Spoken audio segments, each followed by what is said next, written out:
What does Toyota have to do with a furniture company, and how has that created an elite advantage in a highly competitive industry?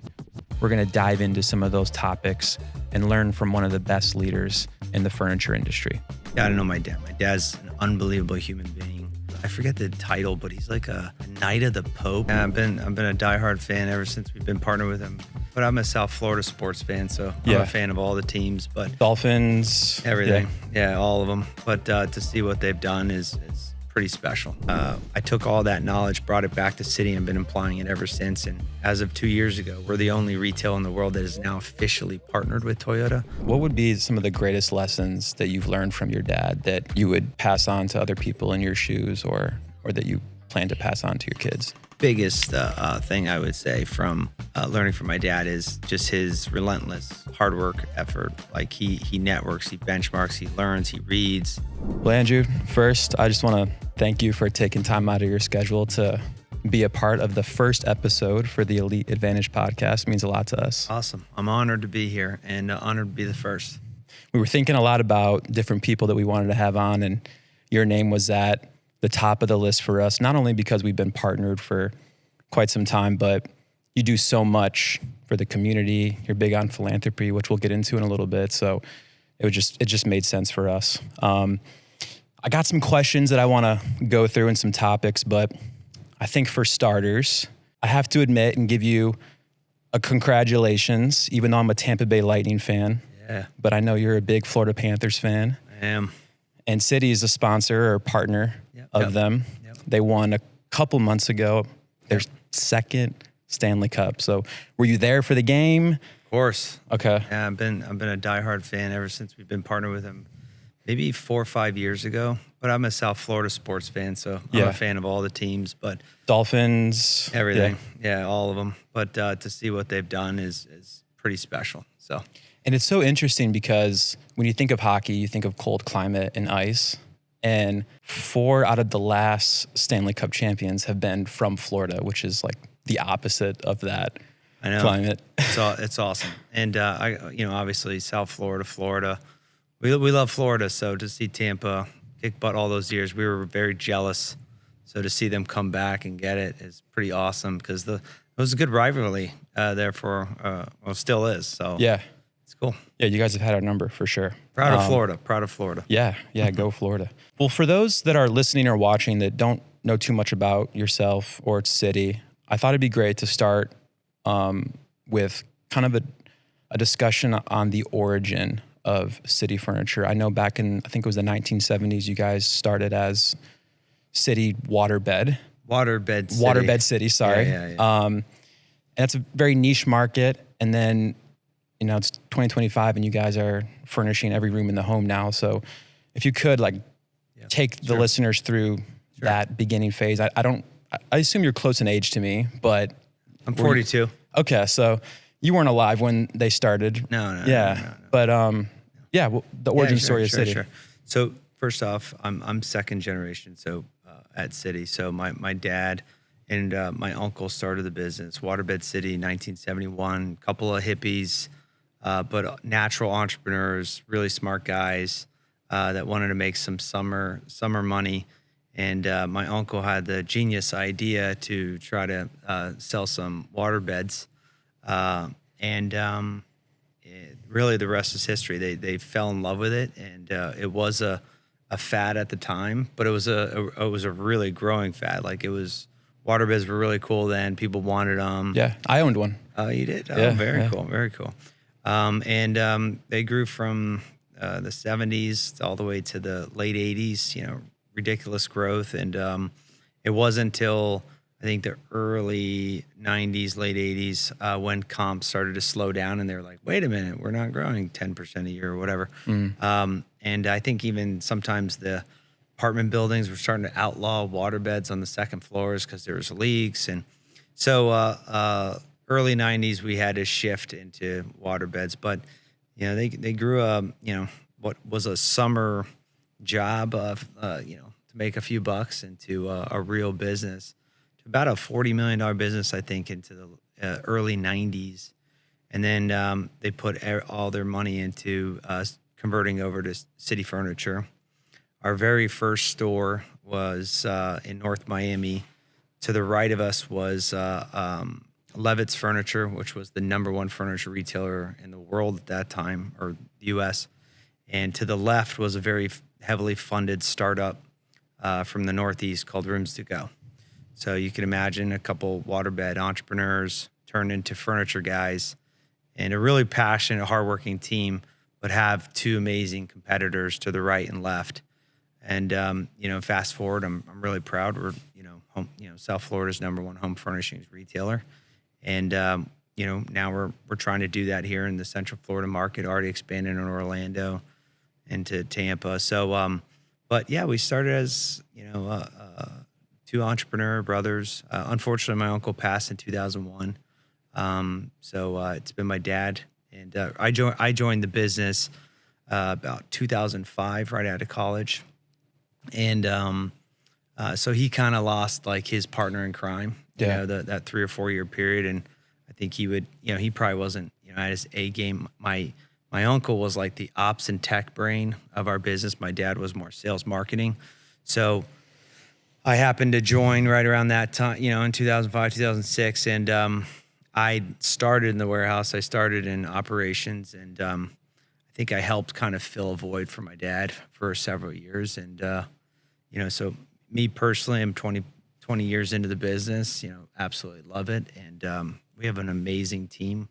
My dad and my uncle always try to run our business like a family business. And I saw the advantages of that, like where people truly care and are treated properly and, all that good stuff. And it really works. And your people are better, they're nicer, they're sweeter, they work harder for your customers, you name it. So, we're just a family business in the home furnishings market trying to do some good. And that's where we're at right now. It's awesome. It seems like from the outside looking in that it'd be such a challenge to navigate the family dynamic with the bottom line in business. How have you handled that, or how have you both handled that, your dad and your relationship? So our relationship's been awesome. Sometimes me and my wife watch Succession to see what real drama looks like in family businesses, but we don't have any of that. So first off, you got to know my dad. My dad's an unbelievable human being. I think he's I forget the title, but he's like a knight of the Pope. Like if the Pope came to Florida, he has to wear this outfit and protect the Pope. So he's a very religious guy, Catholic guy, but hardworking business entrepreneur, good guy. I'm beyond blessed to have an amazing dad. So, just to set the tone, he's a great guy. But at the same time, he didn't push me. He didn't tell me what to do. He very sneakily just said I'm gonna live a certain way. And I'm going to set the example. I'm not going to tell you what I'm doing or why or how or whatever. And I just find myself naturally just watching him and being like, yeah, that's the right way to live life and be a leader, be a family business owner, and treat your team, all that good stuff. So honestly, I've had a phenomenal mentor ever since I started in the warehouse, in the back of the trucks. Every day I'd go up to his office. Here's today unloading trucks, and tomorrow doing deliveries or whatever. And I had the very fortunate opportunity to learn the entire business as a kid growing up, right? At the dinner table. And then as I was working all these positions in our company, literally everyone, I got to tie it together. So, in a way I got to see the business even almost, better than he has, because, I just got this fantastic development, day one, I have a CEO kind of mentoring me, and I'm learning an associate's role at the same time. So, as I took, we definitely didn't want me to take on responsibility unless I earned it. Neither would I want it. So I learned all the different roles of the business, and over time, when it was okay, now it's right to be a team leader. Now it's right to be a supervisor. Now it's right to be a manager. I think we timed all those promotions properly. Where the teams were that guy's ready for it. He should take that role. He earned it, and there's respect there. Yeah. Yeah. And, if you work in our warehouse or in our delivery teams, if you're not good at what you do, if you're not a good leader, it shows. It shows. Yeah. They'd be all over you. It'd spit you out. And So I think we timed everything properly, and he mentored me very well all along the beginning. But something that's unique about me that I hope maybe your listeners learn from and everybody listens is I was very lucky in college to learn about what I think is the most amazing company in the world, Toyota. So in college, the story goes, I read a book called Machine That Changed the World, and it really highlights the differences about Toyota at that time in the early 2000s versus GM, Ford, Honda, Chrysler, you name it. And in that time, Toyota was worth the value of a GM, Ford, Chrysler, and like two or three other Asian, automobile manufacturers. So, and if you think about it, the story goes, how did Toyota in this little island of Japan with no raw materials build the world's best automobile manufacturer? And when you look at it, essentially Toyota have been perfecting what they call their Toyota production system, what Americans call lean, and they built a better way of running a business, better way of creating a culture in their company, and treating their employees and customers and so forth. So, I kept peeling off this onion and learning more and more about lean, and found out like this is the right way to run the business. So, as I'm learning the jobs at Citi, I'm going through enormous amounts of education on lean manufacturing, lean systems, you name it. I could talk about lean all day long. And I'm learning from Toyota, and I'm getting a CEO mentorship at the same time throughout my entire career. So I got very lucky to have all those things at once.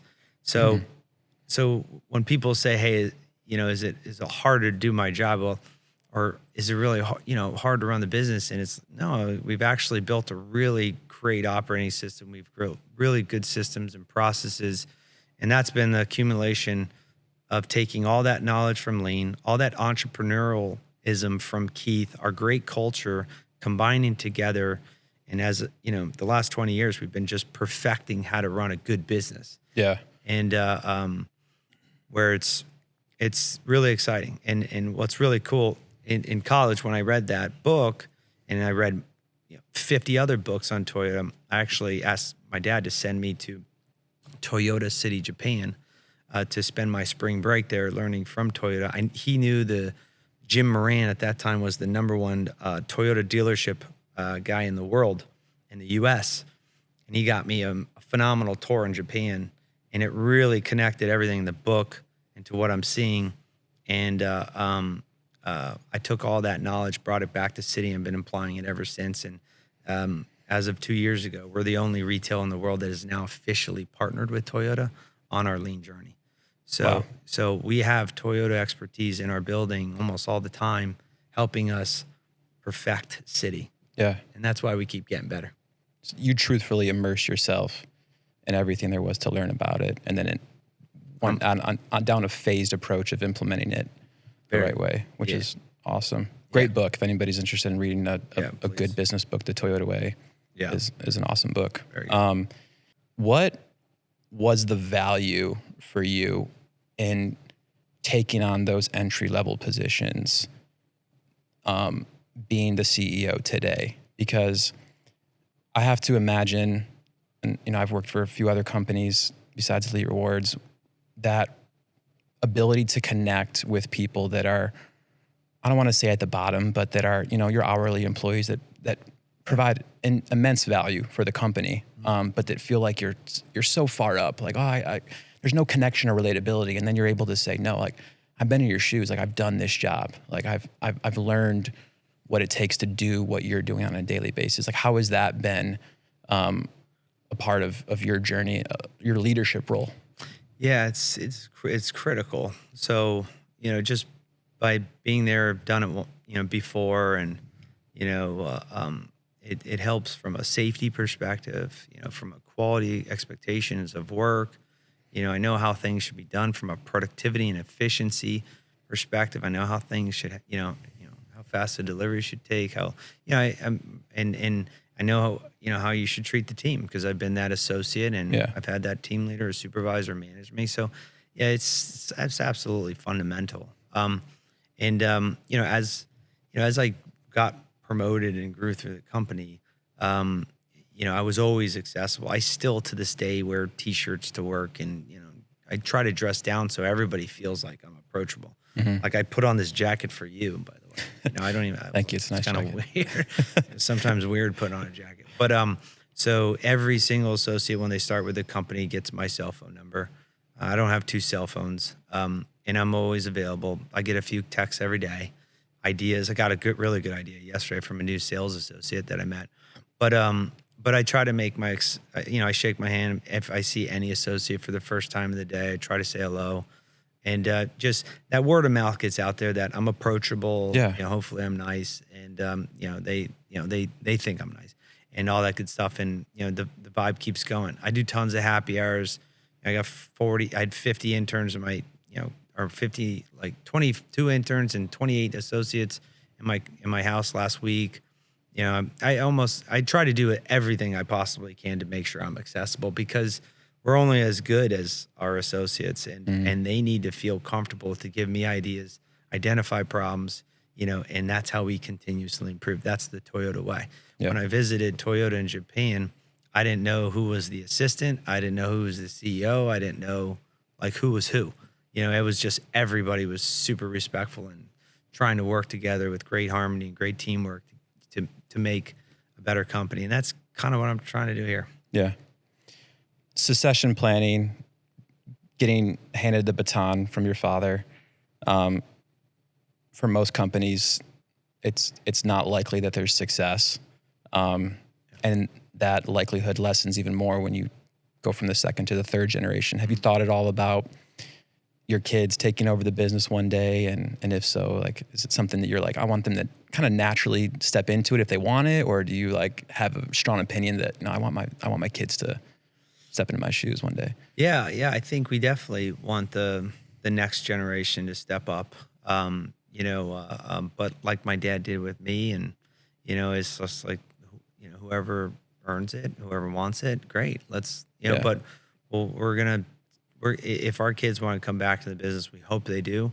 We're going to teach them, develop them, and coach them and do whatever. And if they really have the hunger and the drive, we'll figure it out. But that would be an absolute blessing. I could tell my dad is having more fun at work because I'm there. It's a family business. So I definitely see, in that time, it would be great to have the next generation. My sister has 2 boys. I have 3 kids. It would be a blessing. And honestly, there's so much work. There's so much great work to do. So I'm not worried about any major, drama like succession or anything like that. Yeah. To kind of end on the topic of family and the origin story of City, what would be some of the greatest lessons that you've learned from your dad that you would pass on to other people in your shoes, or that you plan to pass on to your kids? The biggest thing I would say from learning from my dad is just his relentless hard work effort. Like he networks, he benchmarks, he learns, he reads, he's productive as heck at work. So I think that, again, he didn't tell me like, this is what you need to learn. I think I just watched him. Yeah. And, growing up, his travel schedule, he was everywhere he needed to be. He's just like a student of the game. And I think that is what I've done. And I think I'm constantly trying to make our organization, not just me, like a constant, like continuous learning organization. So, I think that would probably be my number. He's just a constant learner. And I feel like if any people that watch me and my workload, they're like, yeah, you're constantly learning as well. Yeah. That's great. I want to talk about business disruptors. It's tough to think about retail within the last 5 years without thinking about COVID and the ripple effect that it's had. The furniture industry is a highly, highly competitive industry. During that time, a lot of companies went bankrupt, a lot of stores closed, a lot of mergers, acquisitions. How did you guys pivot for retail, probably one of the hardest economic times that we've had to go through in the last century? Yeah, so that was, I think, the first year I was president, and everybody in the company reported to me. So, like, for me personally, it was like, oh, wow, great. First Yeah. year was like pretty tough. But we used all of our, lean thinking to kind of problem solve our way through it. And we worked ridiculous hours. We forecasted daily sales.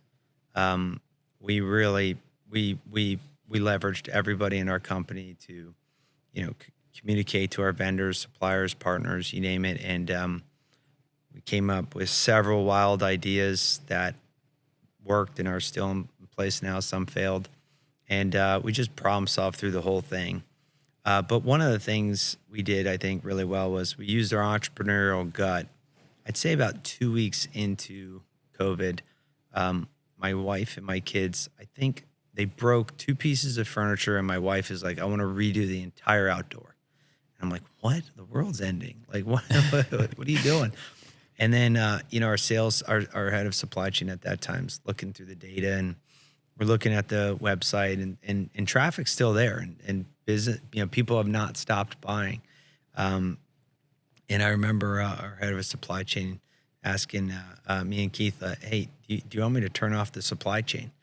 And he's like, I don't think we should. And I was like, I don't think we should either. Let's keep flowing. Mm-hmm. And let's be the only guy in town with inventory. And we did. So we used our entrepreneurial gut. We kept flowing goods. I remember our factory saying, are you sure you still want this furniture us to ship to you? And we're like, yes, keep it flowing. And what that allowed us to do is we did have the most inventory, and then all of a sudden that demand, completely switched, spiked out quick. Spiked out of nowhere. And we were, next day delivery, fast delivery when nobody had inventory. And I think our written business in 2020 grew 20%. And the following year, because of those even early decisions, we were so ahead on our supply chain. We already have great product, great style, great quality. But at that time, it was whoever had it in stock really won the game. And I think we almost grew 50% in 2021. Wow.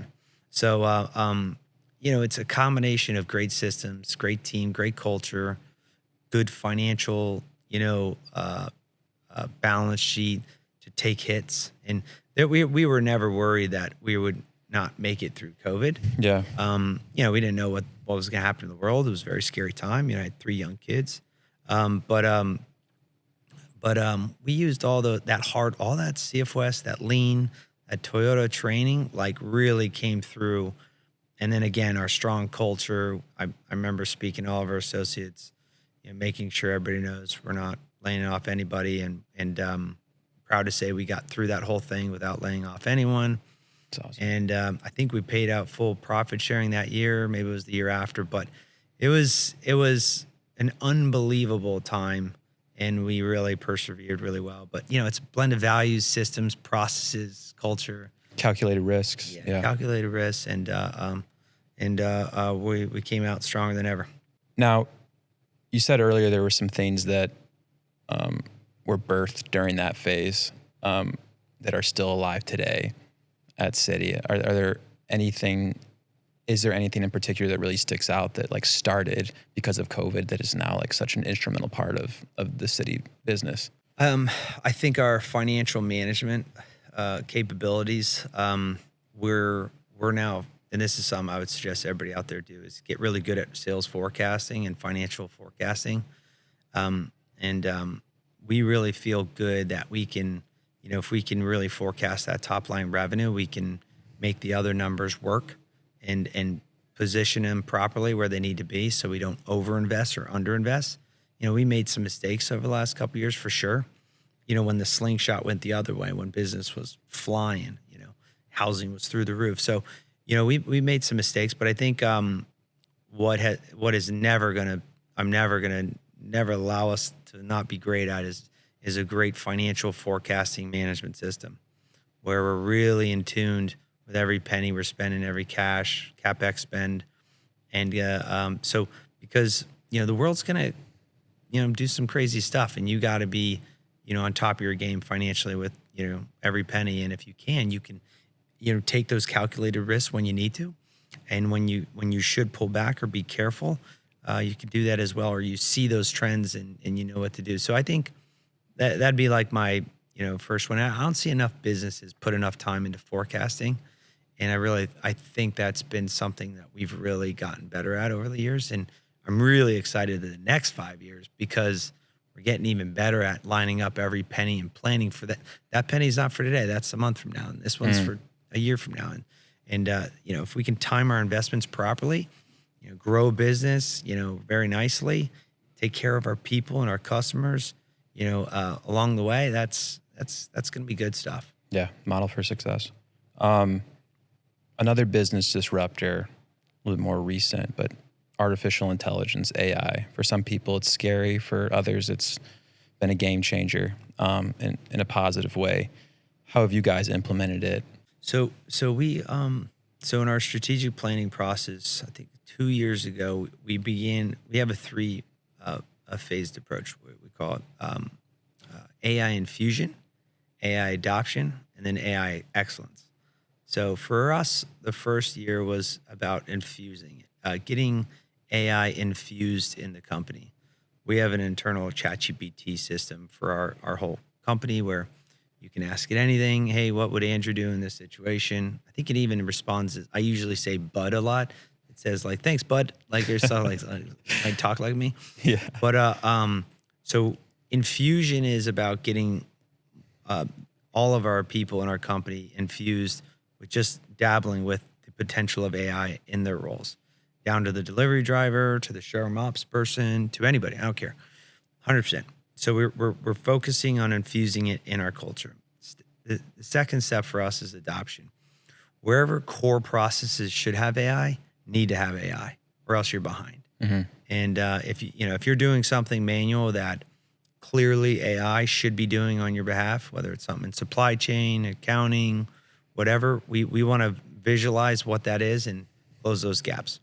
And then AI excellence to me is like you're speaking at the furniture conference or the retail conference saying, we have applied AI best in class in XYZ process. So we're in between the infusion and adoption process right now. We have a few exciting projects. Some I can't really name because they're like so amazing that some of the stuff I have to keep under the hood. Yeah, makes sense. But it's something that every business leader and needs to embrace. And I'm about to shoot a video. This is what I'll tell you, the whole your folks on the podcast. That I'm about to shoot a video of the whole company in a very serious message that every single associate at Citi needs to be understanding what AI can do for them in their role. Yeah. And they need to take the time to learn, and they need to take the time to practice and apply. Or if they need technology support, they need to put in a tech request to say, hey, we need to be doing AI in this area of the business. Here's why, blah, blah, blah. I've done my homework. This is core to this role. So meaning pushing the tech team and myself to give them the investments that they need to apply AI where they need to. So, we're going to make a very stern message that if AI is disrupting your role, let's not hide it. Like you need to be aware of it and you need to bring it up, and then let's figure out how to embrace it. Nobody's going to lose their job at Citi for AI. We're not some of these huge organizations that's going to implement tech and then whack 20% of our people. Mm-hmm. That's brain dead in my opinion. Because now nobody in your company trusts you. Yeah. Like that's like what I learned from Toyota. That's the complete opposite. Toyota, I can promise you, is applying AI to, take their people to the next level. That's what we'll do. We're not going to take AI and just whack jobs. That's not possible. And by the way, there's too much freaking work at our company. Like I got so many problems to solve. We need more people. Yeah. Now, will we not rehire certain roles one day? Yeah, of course. Will those jobs morph? Of course. Mm-hmm. But we're not going to use it for the wrong reasons. But everybody that at Citi needs to be learning it and needs to be figuring out how to apply it. That's for real. Has there been anything that has shocked you or that really surprised you about AI and how it's been leveraged at Citi? Yeah, there's going to be certain roles or enormous chunks of workloads that are going to be just completely automated. And that is that's shocked me. Like, I was, some of this stuff when I see it's like, gosh, can that really be eliminated? And it's like, yes. And it's like, wow. Mm-hmm. So I would say the hype is real. And that the shock has kind of been like, we've seen some tech hypes that, been longer, lead times, but this hype's real. And we're seeing some pretty phenomenal stuff. I use it very, very often. Me too. It's hard not to. It really is. Once you start getting familiar with it, it's hard not to use it. Yeah. So I want to kind of transition into the uniqueness of City. We talked about how you guys have overcome different challenges, how you guys started, the dynamic between family and business. I was at your Sarasota store grand opening a few weeks ago. Beautiful store. Thanks, man. I heard you say some things. I've known about what sets City apart from a lot of other furniture companies for a while, but there were some things that you touched on that were a surprise to me, or the first time that I had heard them, that I thought were absolutely brilliant. Before I get into a couple of those topics, what's the strategy behind the store size? Because when you think of a lot of competitors, there's kind of a copy and paste model of square footage for a showroom, and you guys have massive showrooms with escalators and elevators. You guys have, refreshment, bar, hangout areas for people to kind of lounge and enjoy some refreshments. Was that a newer shift, or was that kind of always the vision that we wanted to have these really big showrooms and maybe less locations? Yeah.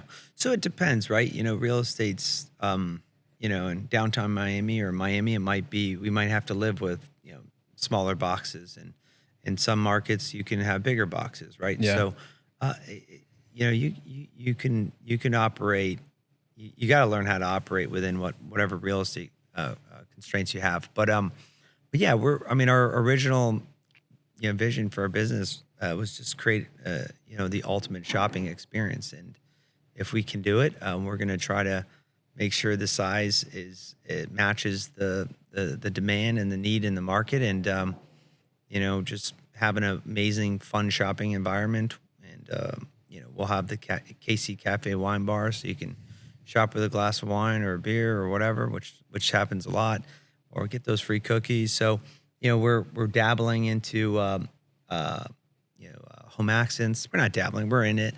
And we want to have a marketplace. If we think we can do a lot of business in sleep, we'll have a big sleep gallery. So we're going to have whatever size store we need to maximize the customer experience and have just a heck of a shopping experience. And but a lot of that we'll have to determine on what real estate's available in the market and what we're capable of doing. Yeah. But these buildings are costing more and more. It's absolutely unbelievable what the inflation has been just over the last 3, 4, 5 years. It's a pretty penny. And you guys are prioritizing like grade A real estate locations. At least I've seen that with like the Plant City location, obviously the Sarasota location. I mean, it's like very visible off the highway. You see the city logo like right when you take the exit.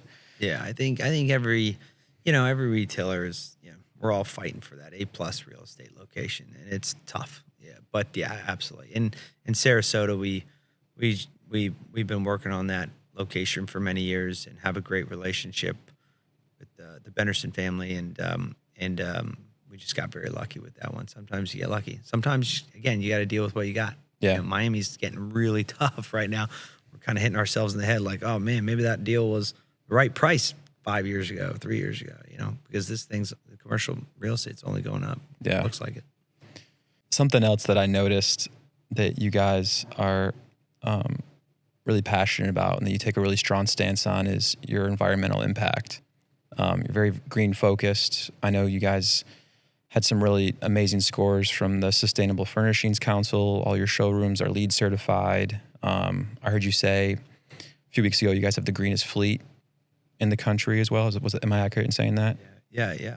And I also read that you have a 2040 green promise, which is to be carbon neutral by 2040. So what went into that?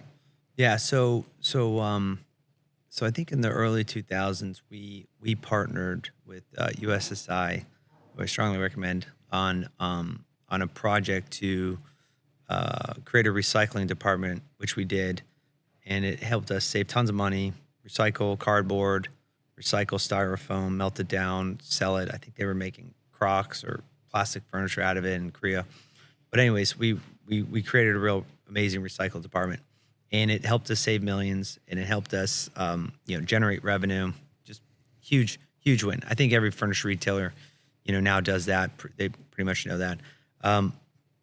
But we kept doing these strategies, LED lighting in stores like above our head, or building our stores more green because it was the right cost savings long term. And so we're just doing these pocketed strategies. We're like, hey guys, let's take the leap. Let's make a pledge, or let's make a promise, and let's go all in on a carbon neutral by 2040. And we think this is going to be important. And I'm proud to say now 70% of our power is powered through the sun, through solar. 100% of our fleet is either compressed natural gas or renewable natural gas, which was methane coming from landfills. So that's about a 70% less emissions than any other delivery truck you're going to see on the road. And then we have all those continued recycling efforts. And yeah, we've won some pretty cool awards. The greenest, for like 4 or 5 years in a row, we're still the greenest private fleet in the country. I think we won number one in the country, all fleets, private and public, 3 or 4 years ago. I think we're like 20th now. But our head of fleet, I'll never forget, 13 years ago, I told him, I don't know if you can figure out this green stuff. He's like a gruffy looking mechanic. He's okay with me saying that. When I want to make him happy, I give him Budweiser. Then he's very happy.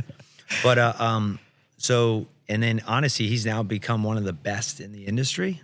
So when he goes to like the auto shows, he's like, like the coolest guy in school. Like everybody's like flocking to him, talking, hey, what do you think about this? And so, we have a great store design team that's building, like you said, all LEED certified buildings. So all new construction is LEED.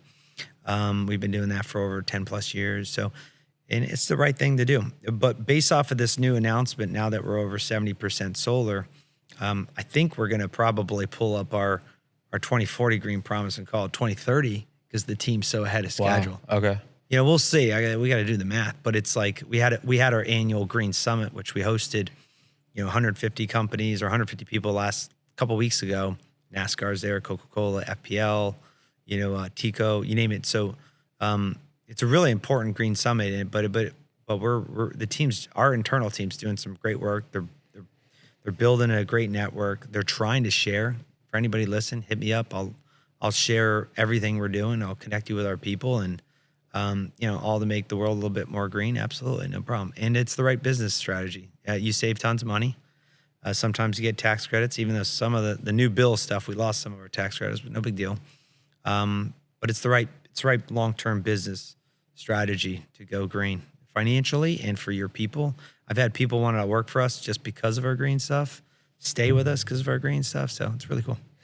I think a recent article was put out by the Wall Street Journal that millennials, Gen Z, they want to spend money, they want to shop, they want to be a part of companies that are doing what they can for sustainability. So it makes sense. Now, something that is just interesting to me or that I'm curious on is, was there an initial trade-off? Like, did you kind of have to go backwards a little bit before you went forward and, having this lead to increases in revenue?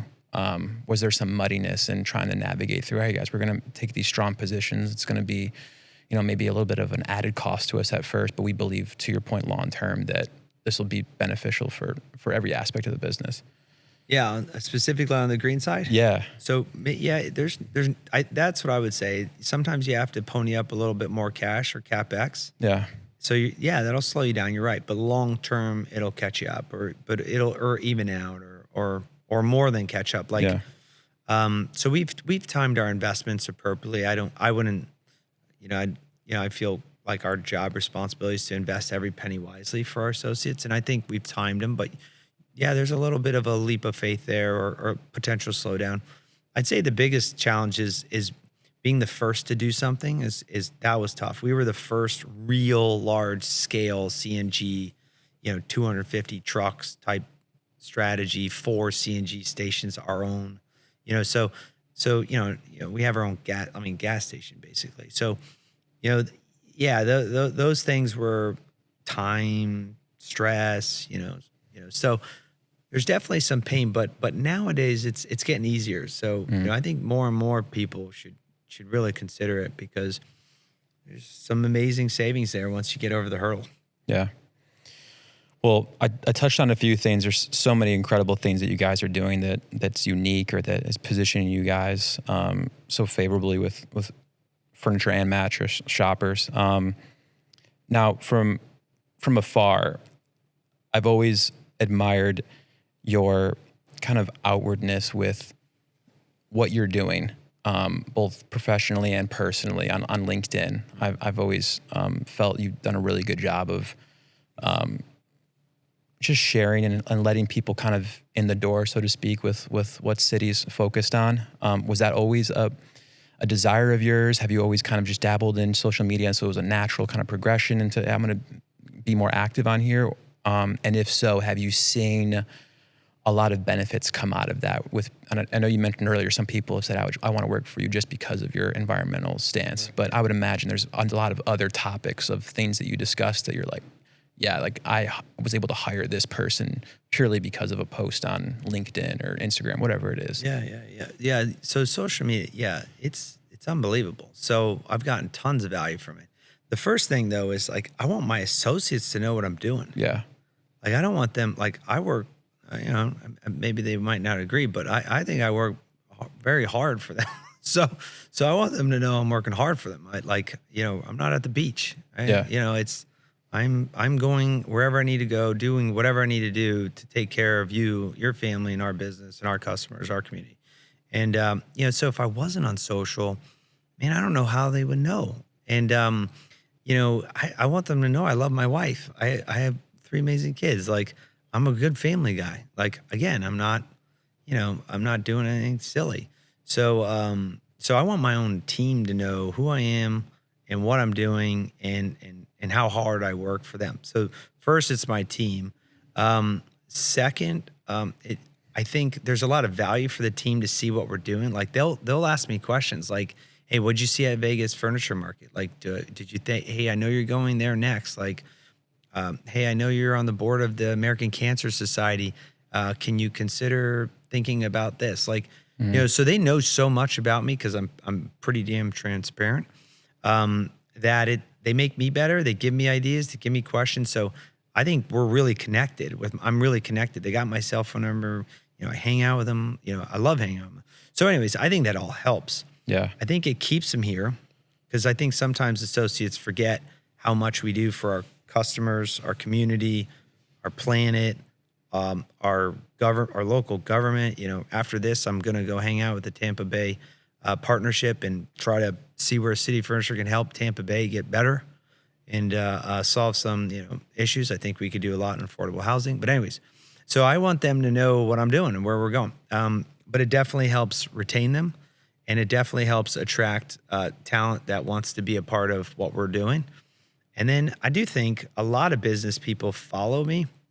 So I do think they're buying furniture from us. Yeah. Because they don't know anything about, someone else. So they might be like, "Hey, I know Andrew through the community, through social, through whatever." I've had so many people come up to me.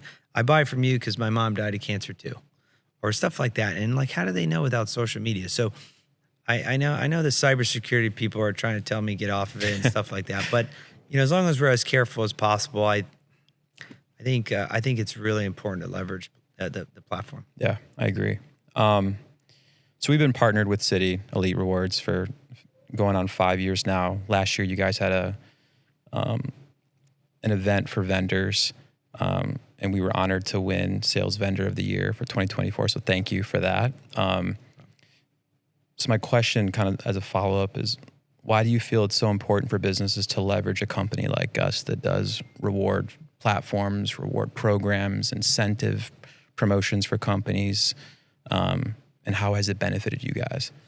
Well, Elite, you guys, Tom, you guys are just constantly trying to give us ideas, help our business, leverage your platform, your systems to make us better, sharing ideas. So you're like the perfect vendor, because you're engaged with us, you're pushing us, you're really exactly what I want out of a partner.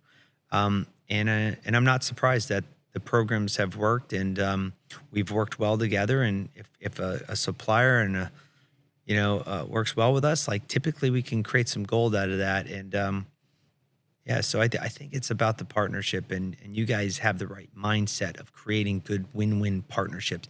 And sometimes you've stepped up for us when we couldn't do something. You're like, hey, we'll make that investment. Okay, thank you. Yeah. Because you understand retail's tough, and sometimes we count pennies here.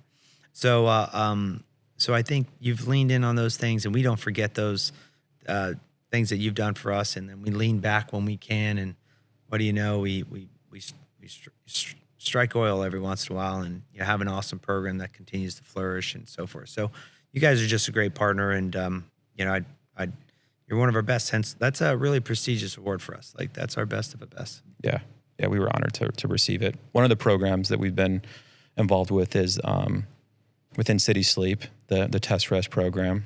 Yep. Or the Test Rest experience, I should say. Yep. It's so much bigger than just your sales associates or furniture consultants trying to sell a mattress. So we match in a lot of ways the donations that are going towards all the nonprofits that you guys are partnered with. So we've been honored to donate hundreds of thousands of dollars in partnership with you on that. But for those people that aren't too aware of it, what is the Test Rest experience at City? Sure. So many years back, we decided to partner with you guys on a give get. So if we were struggling to get customers in our sleep gallery, so we decided to test. Hey, if you give me 5 to 10 minutes of your time, or 5 to 8 minutes of your time, I'll test rest you on a mattress. I'll give you X dollars, $10 for donation, or a $10 gift card for you, and then a $10 donation on your behalf, depending on what charity we're giving back to at that time.